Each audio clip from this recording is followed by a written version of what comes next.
छान. हरवाचा उपवास केला. कृष्ण नाम दिवसात किती वेळा घेतलं? अरे बाप. ते आमच्यात तरी एक जण पाळणा म्हणायचा चालू होता प्रकाश महाराज, आणि तो म्हटला महाराज आवरा लवकर. आता गडबड काय, थांब 12:30 वाजलेत, आता काय, आता जाऊन काय करणार? बायकोला सांगितले जेवण गरम कर म्हणून सांग. किती वाजता? हा जेवणार आहे म्हटला, आता उपवास सोडलं. मी म्हटलं काय कृष्णाने तुला चिठ्ठी दिली ती 12 वाजपर्यंत कर म्हणून? केला नसताच बरं झालं असतं की. उपवास महाराज खाण्याचा नाही.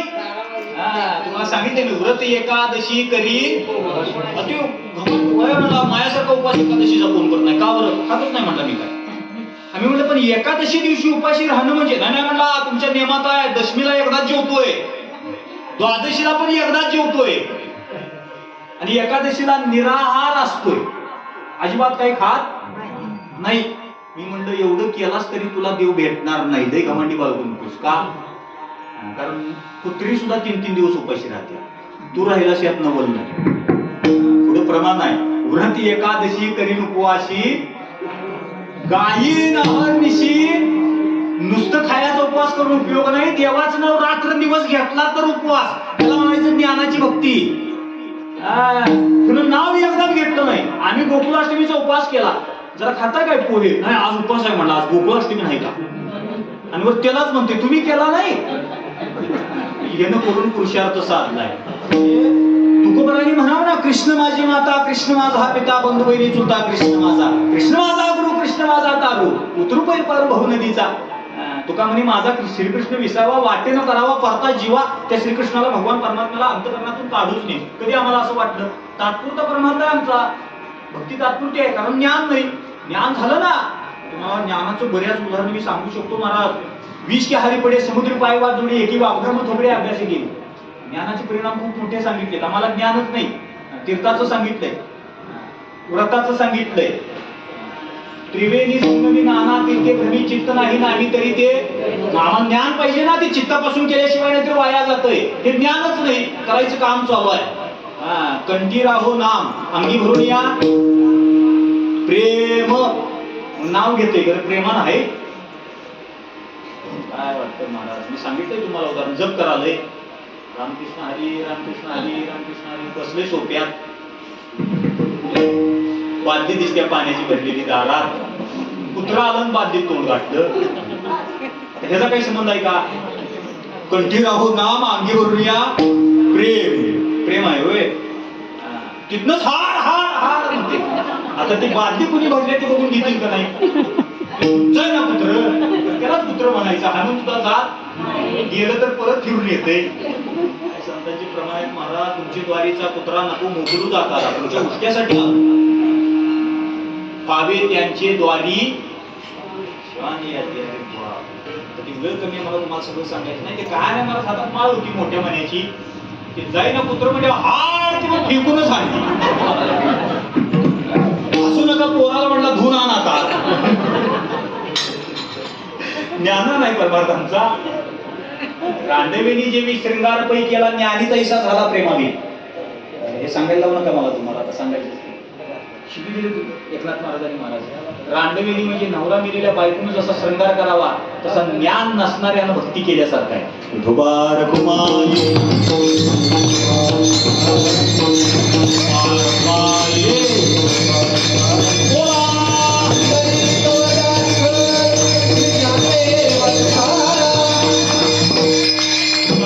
पहिलं बळ झालं भक्तीचं, दुसरं बळ झालं ज्ञानाचं, तिसरं बळ वैराग्य पाहिजे ना महाराज. आमच्या अंगात वैराग्य. वैराग्याचा अर्थ कळतो का? तुम्हाला इंग्रजी शब्द कळतात पण मराठी कळत नाही. मी एकाला विचारलं तुम्ही निवृत्त झाला का? काही कळालं नाही म्हटला. विचारलं रिटायर झाला का? कवा चालू का? वैराग्य काही का? आमच्याकडे वैराग्य नाही महाराज. प्रपंच रचना सर्व ही भोगुनी त्यागिनी. घ्यायचं आणि सोडायचं, भोगायचं, सगळं करायचं, प्रपंच करायचा, सुखाचा करायचा, पोराबाळांना शिकवायचं, सगळं व्यवस्थित लावायचं, आणि तरी सुद्धा सगळ्यातनं बाजूला निघायचं. जैसे जळात जळी पद्मपत्र, त्याला वैराग्य म्हणायचं. हाय आमच्याकडे ताकद वैराग्याची. मग आम्हाला वाटतं देव भेटावा. तुमच्याकडे ह्या ताकदीच नाही तर कसा देव भेटत? खूप सुंदर प्रमाण आहे त्यांची. वैराग्य आलं पाहिजे. वैराग्याचा अर्थ खडकी जैसे वर्षिले अग्नी माझी पेरले कर्म माने देखील स्वप्न जैसे आत्मजेच्या विषयी जीव जैसा निराभिलाषी कर्मी तैसी निष्काम होईल. निराभिलाषा कळलं का? कसल्या अभिलाषा नाही. पोराला शिकवायचं पण तिनं आम्हाला पैसे द्यावत म्हणून नाही, आपलं कर्तव्य म्हणून. बायकोला सांभाळायचं पण तिनं माझं ऐकावं म्हणून नाही. मी सांगितले की ती आता बायको म्हणली काय तुझी मला गरजच नाही. ऐकलं तुम्हाला? नवऱ्याला म्हणली आणि मी 8 दिवस ऐकत होतो. हे सारखं म्हणायचं तुझी मला काय कळलं ना. मी त्याला विचारला 8 दिवस एवढे जोरात असलं काय झालंय की शासनाचं 3000 आल्या तो म्हणला. काय म्हणते मला कुठे चालतोय आम्ही? फार अवघड आहे महाराज. काय वेळा गेला आमच्याकडे? वन्नीची ज्वाला जैशी वाया जाय आकाशी क्रिया चिरोदे दैशी शून्य माझ्या. हे आत्मज्ञान कुठेतरी तुमच्या बुद्धीमध्ये साठवा महाराज. तुमच्या आयुष्यात सुख समाधान यावं असं तुम्हाला वाटत असेल तर संतांनी सांगितलेल्या मार्गावर तुम्हाला आम्हाला जायला लागेल. आणि जोपर्यंत आम्ही मार्ग चुकीचा वापरलाय तोपर्यंत आम्हाला सुख मिळणार नाही, ना आनंद मिळणार नाही, ना शांती मिळणार नाही, ना समाधान मिळणार नाही. आणि फक्त अपेक्षा करायची आहे त्याची की आमच्या वाट्याला आग लागो तया सुका, आग लागो तया सुका जेणे हरी नाही मुका. अरे बापरे, माणसं दुःखात देवाचं नाव घेतात, सुखात दुःखात सगळे नाव घेतात ना. सांगितलं मी तुम्हाला ते अभिषेक घालायचा चाललाय. कुठं? महाराष्ट्राला 5 अभिषेक घालायला सांगितलं म्हणलं. का रे? ती महसच जाता मला. मग आता त्याला अभिषेक घालून मस दूध द्यायची. आम्ही आमची अंधश्रद्धा आहे ना महाराज तुमची. सगळं असताना घाल ना, प्रेमानं आनंदानं घाल ना. भयाच्या पोटी दुःखाच्या राशी शरद देवाशी जाता भले. कधी जातो देवाकडे आम्ही? भरपूर दुःख आलं, भरपूर भीती आली की मग आम्हाला देव दिसतो महाराज. कबीर महाराजांचा एक दोहा सांगतो, नीट लक्षात नाही का? कबीर महाराज म्हणतात दुःख में सिमरन सब करे. दुःखात देवाला सगळ्यांचा देव आठवतो. दुःखात सगळ्यांना देवाची आठवण होते. दुःख में सिमरन सब करे, सुख में करे न कोय. सुखात मात्र कोण देवाला यायला तयार नाही. पुढे कबीर महाराज म्हणतात दुःख में सिमरन सब करे, सुख में करे न कोय. सुख में जे सिमरन करे दुःख काय का होय. अरे जे सुखात देवाचं नाव घेतोय त्याला दुःख कधी येतच नाही. आम्ही उलट झालंय, रोग आल्यावर औषध हुडकायचं. नाही कळत तुम्हाला? कारण तुमच्याकडे द्राक्ष बागा नाही. आधी मारावं लागतं. रोग आल्यावर ना, हे ज्ञानोबरांचे प्रमाण आहेत बरं का. आग लागल्यावर आड खांतो म्हणायचं नाही. पाण्याची तयारी आधी ठेवायची. ते शितोळे महाराज होते, फार ज्ञानी होते. लोड शेडिंगचे दिवस असायचे आणि ते संतांची भाषा कधी सोपी नसते बरं का.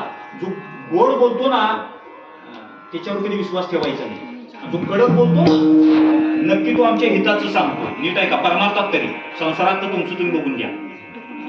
ते शितोळे महाराज होते, ते पोथी वाचायचे आणि ते शरद कुलकर्णींची पत्नी कंदील लावून घेऊन आली. कारण आता लाईट जाणार आहे, तिला माहित होतं 7:30ला. 7ला वाचन चालू होणार, पण मध्येच उठून परत कंदील लावण्यापेक्षा आधी तयार असावा. त्यावेळी कंदिलाची पद्धत होती. ती घेऊन आली. महाराजांनी तिला विचारलं काय आणलंयस? ती म्हणली काही नाही महाराज, लाईट जाणार आहे म्हणून कंदील लावून आणलाय. नुसतं हसले. 5 मिनिटं ग बसले आणि ते कुलकर्णी महाराज आले. महाराज त्यांना म्हणाले होय हो, दुसरं लग्न करा म्हणले. काही करावं नाही महाराजांनी. ते म्हणजे का हो? ते म्हणजे तुमच्या बायकोनं लाईट जाणार म्हणून खंदील लावून आणलाय, तशी ही मरणार आहे म्हणून तुम्ही काय करा? कुमार कुमार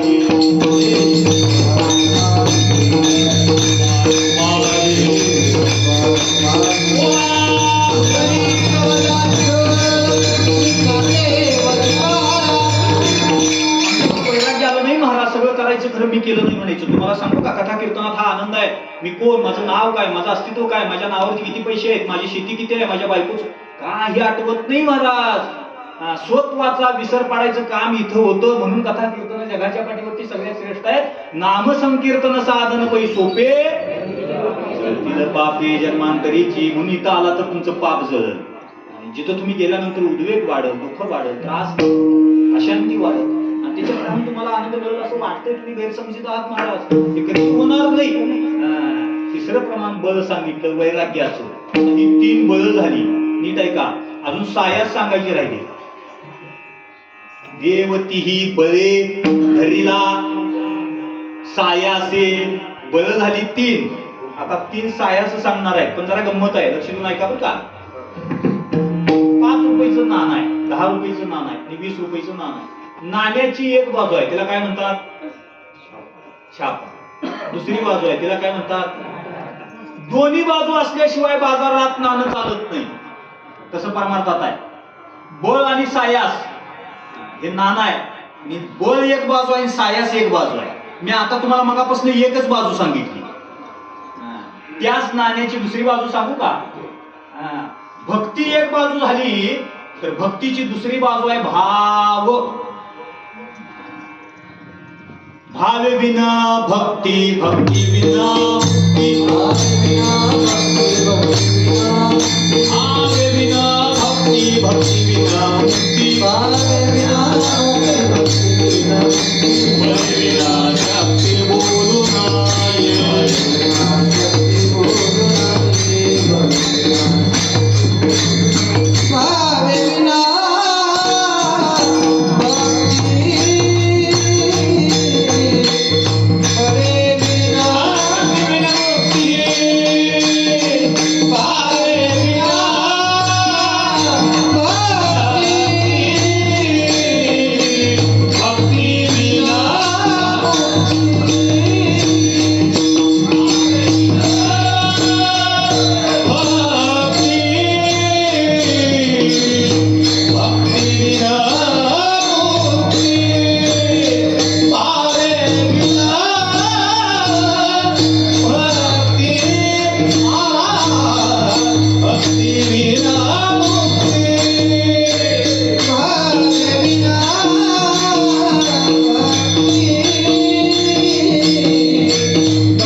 सांगतो.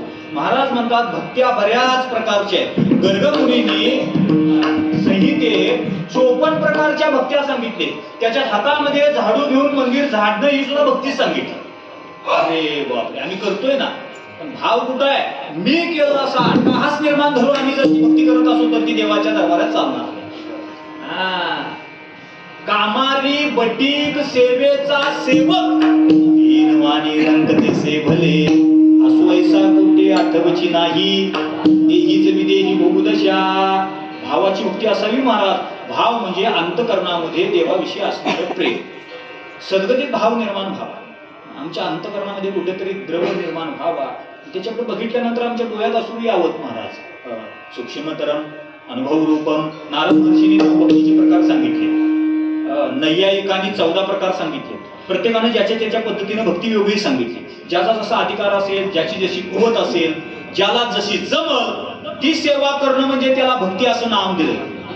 काय करू जी भक्ती न कळेची सेवा, संकोचोनी देवा राहिलोसे, जोडून या हात राहिलो निवांत पायावरी चित्त ठेवून या. तुकारायांचे अभंग आहे. ते म्हणतात आम्हाला भक्ती कळत नाही. ऐका, आम्ही करणारी प्रत्येक गोष्ट भक्ती आहे. घरामध्ये स्वयंपाक करायचा चालू आहे, ती सुद्धा भक्तीच आहे. हे अन्न जी लोक खाणार आहेत ते देवच आहे. जवळी विठ्ठल रुक्माई भेट बंधू बाप सगळं पोतांची ठाई पारखे ऐशी निजे जगदाकारी झाली सत्ता वारणागिरी परादिंदा अवघे आपली सत्ता लाल चिंता वावरेच्या वसे घरी सत्तेची माहेरी करेल तशी करी. काय सुंदर प्रमाणात महाराज ते म्हणतात ही भक्तीच आहे ना, पण आम्हाला ती भक्ती वाटत नाही. काहीतरी वेगळं कर्म करणं म्हणजे भक्ती वाटत. ऐका, ते म्हणतात भाव पाहिजे. भक्त्या बऱ्याच प्रकारचे आहेत. म्हणजे महाराज एक उदाहरण सांगायचे, ते म्हणायचे एक आकडा लिहिला, एक आकडा लिहिला आणि त्याच्यावरती एक शून्य दिला, किती झाले? 10 झाले. त्याच्यावरती आणखी एक शून्य दिला, किती झाले? 100 झाले. त्याच्यावरती आणखी एक शून्य दिला, किती झाले? 1 वाजेपर्यंत शून्य देत राहिलं तर संख्या वाढणारच आहे. बरेच शून्य दिले, अब्ज खर वाढत गेलं, बरेच शून्य झाले. मी घेऊन ऐका, पण आता एकच तेवढा पुसला, किती झाले? ते शून्य आहेत ना, ते शून्य म्हणजे भक्ती आहे. ते शून्य म्हणजे भक्ती आहे. आणि एक म्हणजे भाव आहे. काही न लगे एक भावची कारण, काही न लगे एक भावची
वाकळ शिवल्यासारखे. वाकळ माहितीये ना, ठिगळं लावायची. ठिगळं आम्हाला अर्धच प्रमाण येत असतं.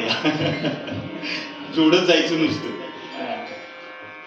प्रमाण ध्रुवपदासहित आलं पाहिजे. करिता बरोबरी दुरावसी तुम्ही भवाची भावसी सांगतो तुम्हाचे भजारे विठ्ठला नाही तरी गेला काही नलगे एक भावची कारण तुका म्हणे आन भाव गोळे घालू कास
भक्ती आहे तुमच्याकडे, पण त्याच्यासाठी प्रेम आहे का?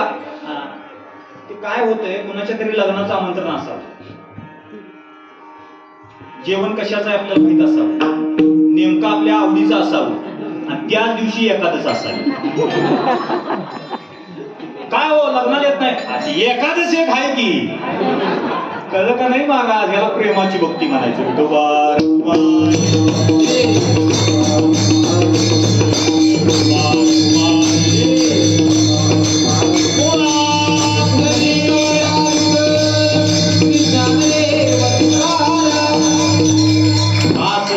बलकट झालो कलिकावरी नीट, केली पाय वाट भवसिंधूवरोनी, यारे यारे लहान थोर याती भलते नारी, नर करावा विचार न लगे चिंता कोणाची.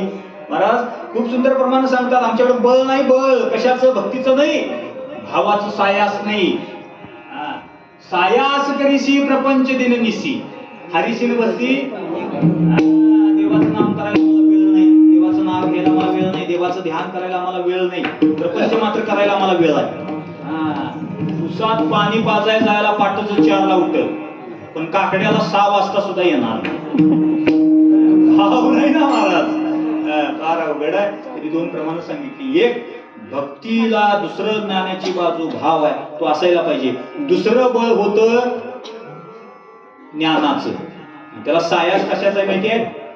अभ्यासाचं. ज्ञानोबांच्या ओव्या सांगतो. अभ्यास होती समर्थोशी मत कर्म परमो भव मदतमपि कर्माणी पूर्ण सिद्धी भव्यापसशी. आमच्याकडे ज्ञान आहे, पण अभ्यासाचं ज्ञान नाही, ऐकीव ज्ञान आहे. कुणाचं तरी ऐकलंय, असं करा, देव भेटतोय का नाही माहित नाही, पण ते करण्यानं आमचं सगळं व्हायला लागले महाराज. तुम्हीच म्हणा, आम्ही म्हणत नाही. त्याची 2 उदाहरणं. विष की हारी पडे समुद्री पाय वाट जोडे, एकवी आपण थोडे अभ्यास केले.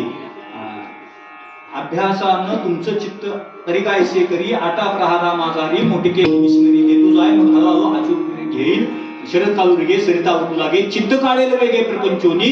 अरे सगळी प्रमाण काढून बघा. ते सांगतात अभ्यास पाहिजे तर ज्ञान खरं. प्रथमे नार्जिता विद्या, द्वितीय नार्जिता धनम, तृतीया नार्जिता पुण्य, चतुर्थी किंग करी शेती. आम्ही अभ्यास करत नाही, त्यामुळे पुढच्या भागात आम्हाला पैसा मिळत नाही. पैसा मिळत नाही, त्यामुळे त्याच्या पुढच्या भागात आम्हाला पुण्य मिळवता येत नाही, आणि पुण्य न मिळवता येत नाही म्हणून त्याच्या पुढच्या भागात आमच्यासारखा दुर्दैवी जगाच्या पाठीवर कोण नसते. नाही कळलं तुम्हाला? हे विवेक चुडामणीने सांगितलंय. वयाच्या पहिल्या भागात तुम्हाला अभ्यास करावाच लागेल, ज्ञान घ्यावंच लागेल. दुसऱ्या भागात त्या अभ्यासाच्या ज्ञानाच्या जोरावर पैसा आपोआप मिळेल, तुम्ही मिळवायची गरज नाही. पण पहिल्या भागात जर अभ्यास चुकला, पुढचं सगळं गणित बिघडलं. हे त्यांनी सांगितलं. आणि तुम्हाला मी दिलेलं उदाहरण आहे. विष की हारी पुढे, काय होईल अभ्यासानं? एवढं म्हणा, काय करायची गरज आहे अभ्यास? त्यामुळे त्याचा दृष्टांत देतात. ते म्हणतात, एक 100 मिली विषयाची बाटली बाजारातून सांगलीची आणायची. विष किती आणायचं? आता आणायचं म्हणजे तुम्हाला सांगत नाही, माझं नाव घेऊन कुणी काय करायचं नाही, तुमच्या जबाबदारीवर करा. 100 मिली विषयाची बाटली आणायची. तुम्ही सकाळी आंघोळ केल्याबरोबर ज्ञानेश्वरी वाचताय, तुळशीला पाणी घालताय, गंध लावताय, हरिपाठ वाचताय. होय तर म्हणा, करायचं राहू दे. हे सगळं करताय. हे करायच्या आधी आंघोळ केली की विषयाच्या बाटलीजवळ जायचं, त्याचं टोपण काढायचं, त्या विषयाच्या बाटलीत बोट बुडवायचं. काय ज्ञानोबराय सिद्धांत शिकवतात महाराज. आमच्या पोरांना इतकं ज्ञान आहे ज्ञानेश्वरीत, आम्ही तयार नाही तिकडे जायला. आणि मग ते नको ते दिवस दुःखाची भोगायला आले की आम्हाला वाटतं कुठल्या देवानं आमचं केलंय, कुणाला विचारावं, कुठं जावं. काही नसतं महाराज, सगळं आपल्या हातात आहे ना. आपण करतोय जे काही करत नाही, ते बोट त्याच्यात घालायचं आपलं विषयाच्या बाटलीत, त्याच्यातच ते बोट झाडायचं, ठीक आहे का? आणि ते बोट चाखायचं. काय होईल? ऐका, मरणार नक्की नाही, मी खोटं बोलीन, मरणार नाही. पण ज्ञानोबा तर खोटं बोलणार नाही. ते म्हणतात माणूस मरत नाही. तेवढ्या विषयानं फार तर काय होईल? जरा चक्कर येईल, एक 5 मिनिटं भेरकांडल्यासारखं होईल, पण मरणार नक्की नाही. आता नीट आहे का? ज्ञानोबा म्हणतात ते कुठंपर्यंत करायचं माहितीये? रोज करायचं. आंघोळ केली, बाटलीजवळ जायचं, टोपण काढायचं, बोट त्याच्यात बुडवायचं, चाकायचं, झाकून ठेवायचं. परत दुसऱ्या दिवशी आंघोळ केली, बाटलीजवळ जायचं. तुम्हाला 100 मिली विषयाची बाटली कधी संपली कळणार नाही. काय कळते का नाही? विष गेलं कुठं? जाऊ का झाला मी? कुठं गेलं विष? पोटात गेलं, मेला का माणूस? का बरं? त्याला म्हणायचा अभ्यास. विष क्या हारी पडे समुद्री पाय वाट जोडे एकी वाघब्रह्म थोकडे अभ्यास केले. मी तुम्हाला कळणार सांगू का, आम्ही शिकलेल्या भजनातल्या चाली आमच्या लक्षात राहतात का ऐकलेल्या लक्षात राहतात? ऐकलेल्या. ऐकलेली चाल जास्तीत जास्त 2 महिने 3 महिने लक्षात राहते, 4थ्या महिन्यात निघून जाते. पण शिकलेली त्याला अभ्यास म्हणायची.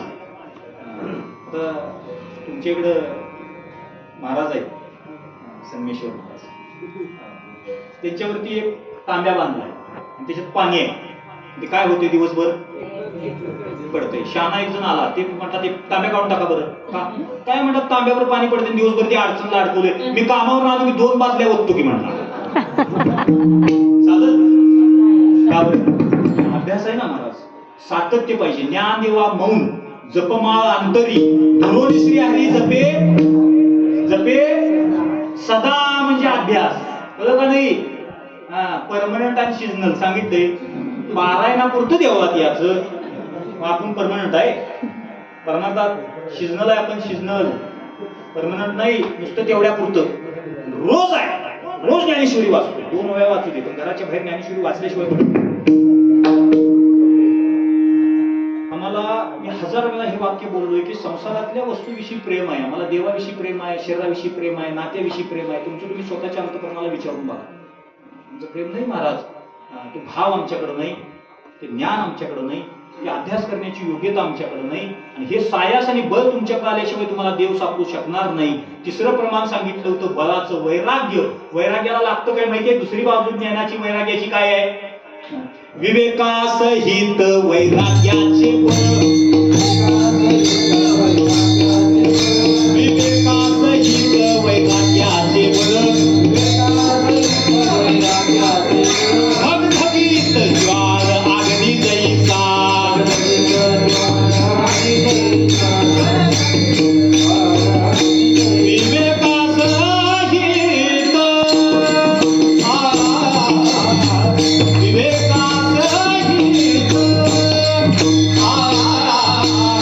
वैराग्याचे बळ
अर्थ खूप सोपा आहे. वैराग्य पाहिजे याचा अर्थ त्याग, सोडायचं कळलं पाहिजे. काय सोडायचं? ते विचारानं कळलं पाहिजे. कळलं का नाही? आम्ही सोडतो आमच्या आयुष्यात कशाचा तरी आम्ही त्याग करतो. आम्ही माळा गाठली, मी वारी स्वीकारतो, त्या भगवान आमचा अनुभव नाही ना महाराज. म्हणजे त्याग आहे, ते विचाराचा आहे का? एक कळणार सांगतो. आता ते नवरात्र आहे बघा पुढे दसऱ्यात, मग पोरं काय करतात? पायात चप्पल घालायचं सोडतात. काय सोडतात? त्याला त्याग म्हणायचा, पण विचाराचा त्याग नव्हे. तुम्हाला नाही कळत. मला सांगा, पायात चप्पल घालायचं सोडलेलं चांगलं का तोंडातला मावा सोडलेला चांगला? फायदा कशात? तो सोडतात काय? याला म्हणायचं विवेकासहित वैराग्याचे बळ. म्हणजे विचाराचा त्याग असावा. आमच्याकडे त्याग आहे, विचाराचा नाही. मी म्हटलं का चप्पल सोडण्यापेक्षा तंबाखू सोड, त्यानं फायदा आहे. विवेक नाही आमच्याकडे, त्याग नाही, वैराग्य नाही. इथं खूप सुंदर प्रमाण आहे. ते म्हणतात मग तया सुखा अंत नाही पार. तुमच्याकडे विचाराचं वैराग्य जर आलं ना, आमचे महाराज म्हणायचे 40 वर्ष वय झालं की स्वतःची वस्तू घरातली स्वतः उठून घ्यायला शिकायचं. काय कळलं? कारण तिथनं पुढची तयारी करायची की आता आपलं कोण घरात ऐकणार नाही. ते म्हातार होस तर आपलं सोडत नाही ते, आणि ते दुःख वाटेल काय माझं कोण. आता आमच्या पलीकडे घर आहे, ते पहाटे 4 वाजल्यापासून म्हातार पोराला उठवत असते. उठकी रे श्याम काढता, उठकी रे श्याम काढ. ते पोरग काय ऐकून नाही, 4 वाजल्यापासून म्हातार ओरडते. ते पोराला जाग आली की ते म्हणते गवसावं, नाहीतर तुमचं तुम्ही काढा जावा. ते म्हणते मला कंबरेनं उठा येणार, नाहीतर मीच काढला असतो. मग पोरग म्हणते गप पडायचं, मी गाव काढीन गाव काढीन. काय कळलं? वैराग्य नाही, विवेक, विचार नाही. आम्हाला सोडायला आम्ही कधी सोडणार सांगा ना, कधी सोडणार? ज्ञानोबराने 21व्या वर्षी रिटायर व्हावं असं वाटलं. बस जगण्याचं सार्थक झालं, आता हे आयुष्य कुठेतरी थांबलं पाहिजे. आम्ही थांबतच नाही ना आयुष्यात महाराज. इंद्रिय थकली, साथ द्यायला तयार नाही, तरी पळतंय. टेलर काम करतोय म्हणून मला शिवाय वेळ लागत नाही. मी म्हणलं कशाला धंदा करतो, काय करायचं बसून म्हणलं. म्हणजे इंद्रिय काम देणार, डोळ्याला दिसणार, तरी धंदा सुरूच आहे. कधी थांबणार? आवड आहे ना महाराज. इथे प्रमाण घातलं तया सुखा अंत नाही पार. अंत पण नाही, पार पण नाही. असं एक अभंग आहे बघा, गोकुळीच्या सुखा अंत पार नाही लेखा. बालकृष्ण नंदा घरी. आता मगाशी सांगितलं तू गोकुळ कुठलं हे आहे.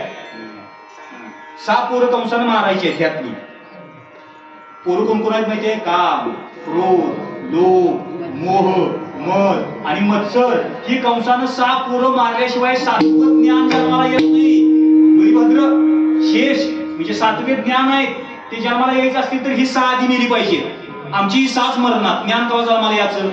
आणि मग देव ज्ञान झाल्यानंतर. नाही कळलं तुम्हाला? ज्ञानाशिवाय देव भेटत नाही. ही कामच मरणार. क्रोध, राग मरणार ना आमच्यातला. लोभ, मोह, मत्सर, दंभ, काय प्रमाण आहेत महाराज. काम, क्रोध, मद, मत्सर, दंभ, अहंकार, झोडी. अखंड परमानंद सेवनी उभी. अखंड परमान, नुसता आनंद नाही, परमानंद, देवानंद, मानुषानंद, गंधर्वानंद, यक्षानंद, किन्नरानंद, पितृआनंद. आनंदाचे प्रकार आहेत, तुम्हाला माहितच नाही. कारण ह्याला तंबाखूला चुना मिळाला तरी आनंद होतो. ह्याला देवानंद काय माहित असणार. आम्हाला आनंदाचे प्रकार सुद्धा माहित नाही महाराज. भगवान श्रीकृष्ण परमात्म्यानं स्वतःच्या अंतःकरणात आपलं रूप प्रगट केलंय. धुवाधार पाऊस पडायला लागलाय, गोवर्धन पर्वत उचललाय आणि त्याच्या खाली सगळी उभारले. जेवण नाही, खाणं नाही, झोप नाही, लघुशंका नाही, शौचाला जाणं नाही. आणि जसं देवानं आपलं रूप त्यांच्या अंतःकरणातलं काढून घेतलं, 6 महिने झालते. त्यासनी वाटलं आत्ताच उभारलोय ना, आत्ताच पाऊस थांबला. काय कळते का नाही? याला म्हणायचं देव आनंद. अरे कधी यायचं आमच्या वाटेला? आम्हाला झोप सगळी लागणार, रात्रभर तळमळतंय. हा अवघड आहे महाराज. कारण आमच्याकडे विवेक असेल, वैराग्याचं बळ नाही. भगदगीत लागली जायचा विवेक असावा, वैराग्य असावं. ही बळ आमच्याकडे आली पाहिजे. का हो तू बरं आहे हे एवढं तुम्ही भक्तीचं अवघड सांगायला लागलाय की आम्हाला कसं जमायचं हो? नीट आहे का? हे जमल्याशिवाय देवाची प्राप्ती होऊ शकत नाही बाबा. हे सोपं आहे, पण तुम्ही याचा कधी प्रयत्नच केला नाही की मला हे असं वागायचं. खरंच मला माझं अंतःकरण शुद्ध ठेवून राहायचं. जे घडणार आहे ते घडणारच आहे. जे आयुष्यात होणार आहे ते माझ्या कोण चुकवणार नाही. ते मी पूर्वी केलेलं पेरलंय तेच उगवायला लागलंय. आता पेरणं माझ्या हातात आहे आणि मी आता इथून पुढे करताना तर क्रियमान संचित प्रारब्धाच्या पलीकडे जाऊन तुटे भव रोग संचित क्रियमान ऐसे विठोबाचे नाम उच्चारिता खंडे जन्म. आणि मला हे कुठंतरी जन्म मरणाचा फेरा थांबवायचा आहे. करुणिया नाश उपाधीचा हे घ्यायचं आणि उपाधी संपवायची. काय करायचं? साधकाची दशा उदास